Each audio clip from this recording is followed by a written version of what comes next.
గుట్టల్లా రీచ్లు, వేలల్లో లారీలు, ఇసుక బుక్కుడే బుక్కుడు, లారీ లోడ్కు మించి నింపుతున్నారు. ప్రమాణాలు గాలి కొదిలేస్తున్నారు. ప్రజల ప్రాణాలు తీస్తున్నారు. లారీల కండిషన్లు చెక్ చేస్తున్నవారు లేరు.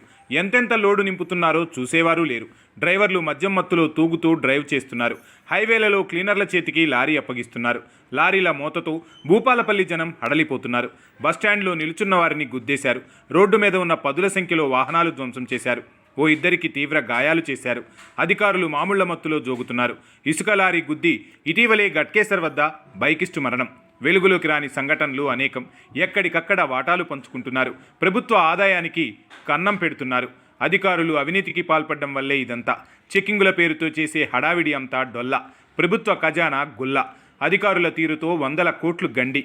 ప్రభుత్వం ప్రత్యేకనిగా పెడితేనే ఖజానా నిండు. భూపాలపల్లి జిల్లా కాళేశ్వరం వద్ద వ్యాపారులు ఏర్పాటు చేసుకున్న డంపింగ్ యార్డు లాంటి ఎత్తైన ప్రదేశాలు కొన్ని కనిపిస్తున్నాయి. అవేమైనా చెత్తగుట్టలు కాదు.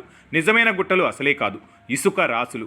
కాళేశ్వరం వద్ద నుంచి తవ్వుతున్న ఇసుకను రాసులుగా పోసి గుట్టలుగా పోసి అందరికీ తెలిసిన గుట్టు చప్పుడు కాకుండా అమ్ముకుంటున్నట్లు సాగుతున్న వ్యాపారం. ఓవైపు ప్రభుత్వం కాళేశ్వరం బాగు కోసం ఇసుక తీసేందుకు అనుమతులిచ్చిందన్న నెపంతో ఇసుక వ్యాపారులు రెచ్చిపోతున్నారు.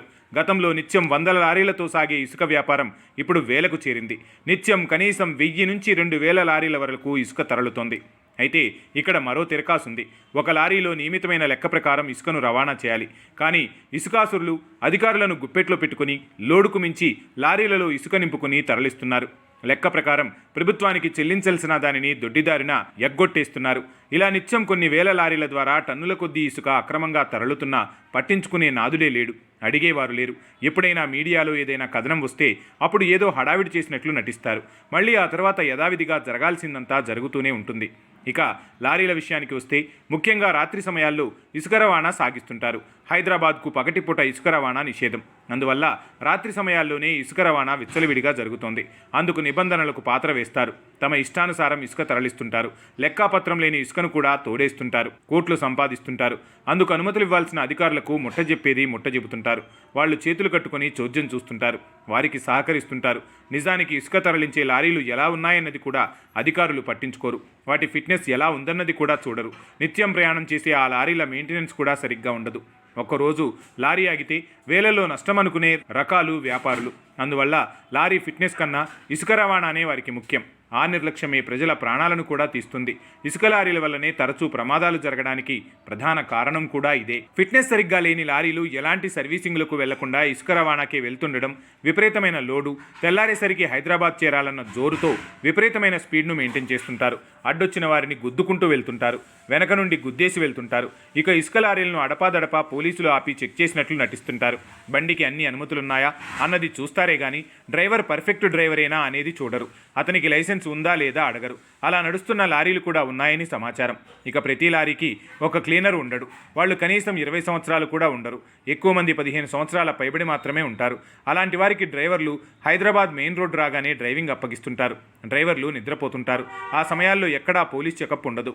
వరంగల్ నుంచి హైదరాబాద్ వరకు అర్ధరాత్రి ఎలాంటి చెకింగ్లు ఉండవు. ఒకవేళ ఏదైనా చెకింగ్లు ఉన్నట్లు ముందే పసిగట్టి డ్రైవర్లను నిద్రలేపి స్టీరింగ్ ఇస్తుంటారు. ఇలా డ్రైవింగ్ నిష్ణాతులు, సుశిక్షితులు కాని యువకుల చేతికి లారీలను ఇస్తుంటారు. ఇటీవలే గట్కేసర్ వద్ద ఇసుక లారీ గుద్ది ఓ వాహనదారుడు చనిపోయాడు. ముందు వెళ్తున్న ద్విచక్ర వాహనాన్ని వెనక నుంచి వచ్చిన లారీ ఢీకొంది. అతను అక్కడికక్కడే మరణించాడు. ఇటీవల జరిగిన పార్లమెంట్ ఎన్నికల సమయంలో భూపాలపల్లికి కొంతమంది రాజకీయ నాయకులు ప్రచారానికి వచ్చారు. ఇక్కడే కొంతకాలం ఉన్నారు. ప్రచార పర్వ సమయం ముగియడంతో పోలింగ్ ఇక 2 రోజులే ఉందనగా వాళ్లు తమ స్వస్థలాలకు వెళ్లడానికి సిద్ధమయ్యారు. అలా వచ్చిన వారిలో మహబూబ్ నగర్కు చెందిన 2 వ్యక్తులు బస్టాండ్ సమీపంలో నిల్చుని ఉంటే ఇసుక లారీ వచ్చి గుద్దేయడంతో అక్కడికక్కడే ప్రాణాలు విడిచారు. భూపాలపల్లిలో ఎటు నుంచి లారీలు ఎటు వస్తున్నాయో అర్థం కాక ప్రజలు బెంబేలెత్తిపోతున్నారు. భయభ్రాంతులకు గురవుతున్నారు. ఆ మధ్య ఓ ఇసుక లారీ బీభత్సం సృష్టించింది. రోడ్డుపై పార్క్ చేసిన 25 ద్విచక్ర వాహనాల మీదకు వెళ్ళింది. ఆ బైకులన్నీ నుజ్జునుజ్జయ్యాయి. ఆ పక్కన నిల్చున్న ఓ ఇద్దరికి గాయాలయ్యాయి. ఇలా లారీలు సృష్టిస్తున్న బీభత్సం చూసి ప్రజలు ఎప్పుడు ఏం జరుగుతుందో అన్న భయంతో ప్రాణాలు అరచేతులు పెట్టుకుని కాలం వెల్లదీస్తున్నారు. ఇక రాత్రి వేళల్లో లారీల చప్పుడు, వారు చేసే హారన్ల మోతతో ప్రజలు తల్లడిల్లిపోతున్నారు. లారీ వెనుక లారీ అన్నట్లు వేలాది లారీలు భూపాలపల్లి పట్టణం నుంచే వెళ్తుంటాయి. అవి ఒకదాని తర్వాత ఒకటి ఆపకుండా పట్టణం దాటేదాకా హారన్ల మోత మోగిస్తుంటారు. స్థానిక ప్రజలకు కంటి మీద కునుకు లేకుండా చేస్తున్నారు. ఇంత జరుగుతున్నా అధికారులు మామూళ్ల మత్తులో జోగుతున్నారు. పోలీసులకు ఈ విషయమో తెలుసు, కానీ వాళ్ళు చేసేదేమీ లేదు. లారీలను కంట్రోల్ చేయలేరు. ఇక ఓవర్లోడ్తో వెళ్లే లారీలకు బ్రేక్ డౌన్లు అవ్వడం సహజం. నిర్ణీత బరువు మోసుకొని లోడ్లతో వెళ్లే లారీల ఫిట్నెస్ బాగానే ఉంటుంది. కానీ నిత్యం నిబంధనలకు విరుద్ధంగా అధిక పరిమితికి మించి లోడ్లతో వెళ్లే లారీలను కంట్రోల్ చేయడం డ్రైవర్లకు కూడా కష్టమే. అందుకే ప్రమాదాలు జరుగుతుంటాయి. ఇదిలా ఉంటే రాత్రి వేళల్లో డ్రైవర్లు మద్యం సేవించి వాహనాలు నడుపుతుంటారు. గుట్కాలు వేసుకుంటారు. మత్తు పదార్థాలు సేవిస్తుంటారు. ఇటీవల గంజాయి వాడకం విపరీతంగా పెరిగిపోయింది. ఇటీవలే రాష్ట్ర వ్యాప్తంగా పోలీసులు మత్తు పదార్థాల వ్యతిరేక దినోత్సవం సందర్భంగా తెలంగాణ వ్యాప్తంగా ఆటో డ్రైవర్లు, క్యాబ్ డ్రైవర్లకు అవగాహన సదస్సులు నిర్వహించారు. కానీ ఇలాంటి హెవీ వెహికల్ డ్రైవర్లను మాత్రం పిలిపించలేదు. వారికి సూచనలు చేయలేదు.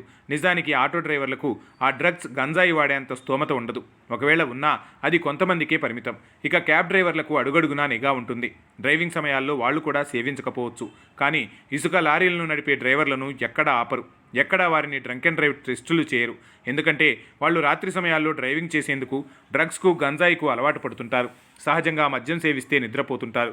కానీ హెవీ వెహికల్స్ నడిపేవారు శారీరకంగా విపరీతమైన శ్రమ పడుతుంటారు. దాన్ని మర్చిపోయేందుకు మద్యం సేవిస్తుంటారు. దాంతో అటు హెవీ లోడ్ లారీలు, డ్రైవర్ కూడా లోడ్ మీద ఉండటంతో ప్రమాదాలు విపరీతంగా జరుగుతుంటాయి.